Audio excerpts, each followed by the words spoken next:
with a Lifebane Zombie on top of his deck, and Abrupt Decay in the graveyard, couple of lands in play, so he's got access to all of his mana. Courser, of course, revealing that Lifebane Zombie. Scavenging Ooze threatening to potentially go active, and then a Sylvan Caryatid, not sure if that's active or not. On Delphino's side, you got a couple of lands, among them a Mutavault. You got a 3/3 Frog Lizard, obviously from Rapid Hybridization, a Deputy of Equitos, and a Afara, and a Spear of Heliod. Devotion check for Afara. You've got 2 from the Spear, 2 from Afara itself, 2 from the Deputy, so it's at 6, so just 1 away. Yeah, and Brent Delpino's deck is pretty close to the one that I listed as a hypothetical deck in my article last week. It's just a white beatdown deck, splashing blue for a couple cards. Also plays a Ajani, Call of the Pride, which is a card I suggested for this sort of list. It's, of course, very good in white aggressive strategies in general. And then flying and double strike to Afara is a really nice angle to have as well. That's a big punch in the face. That's a lot of damage. Yeah. We have it classified as Jund Monsters here for Boettcher. It's kind of actually in between Jund Monsters and then Jund from what Tom Ross was playing, because he's got a lot more removal and a few less creatures, but at the same time he has a much different creature suite than Ross did, because he's got 3 Reaper of the Wilds, 4 Stormbreath Dragons, only a single copy of Pulchranos, but then 3 Coursers, 2 Scavenging Ooze, a main deck Sire of Insanity. So Boettcher's deck is all over the place.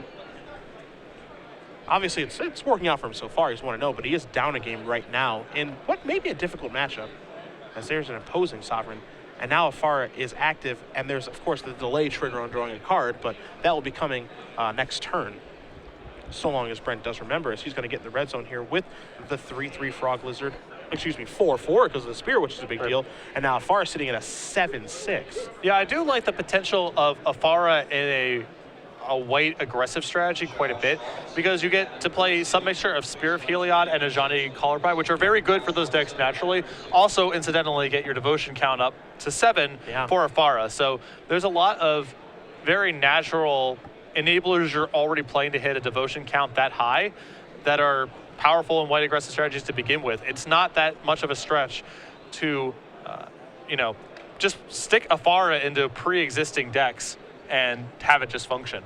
Yeah, I mean, Afara is just this really interesting card because the power level is there, but, can you afford to take turn 4 off in the deck that you're playing? Because that's essentially what you're doing, but then, turn 5, there's a pretty high chance that it'll be active then. And then, then you're really going to get the ball rolling, this snowballing effect that the opponent may not be able to come back from. In some matchups, I think that's acceptable. In others, probably not, but the matchups where it's not acceptable are against maybe your more hyper-aggressive decks, which don't really exist right now, to be fair.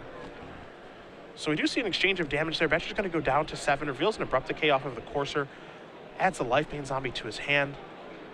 Only has the single swamp, but of course Sylvan Caryatid can add that other black mana, but if it does add that other black mana, that means it can't block. So some real decisions to make here for the Open Series champion. After writing about this a few days ago, I am very excited about a potential Ajani Afara party right now. You want the old combo. Oh yeah. That's a lot of damage. That's a lot of damage.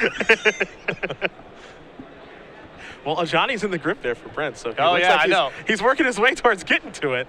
I am chomping at the bit right now, I'll tell you what.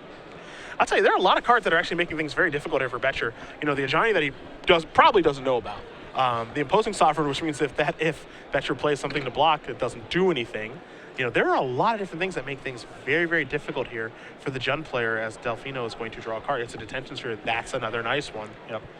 And the Detention Sphere is nice here, as it's just another way for him to add 2 devotion to the board. I can tell, Brent's in this position where he's seeing Ajani plus Afara be potentially lethal, but he has to worry, Jared's passed with all this mana up. Does he have a way to break up the devotion count? And just having another 2 blue and white mana symbols in play is pretty valuable for Brent at this stage. I want to see how he's going to lead off here. Does he play Ajani or Detention Sphere first? Because I think you should play Detention Sphere first. Yeah, just see what's going on. Yeah.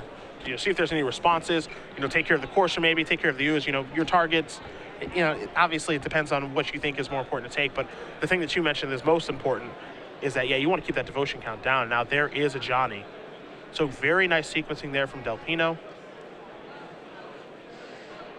And as you do see the Call of the Pride there at home, is it going to be time for you? Hooray! For a little happy, joy. We're going to see.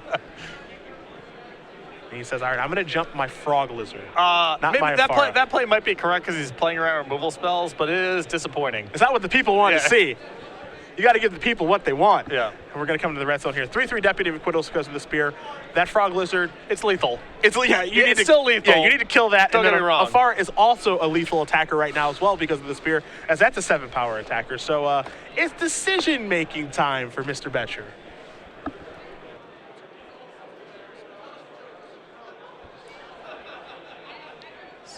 Jared, looking over his blocks here, his creatures are a little outclassed size-wise.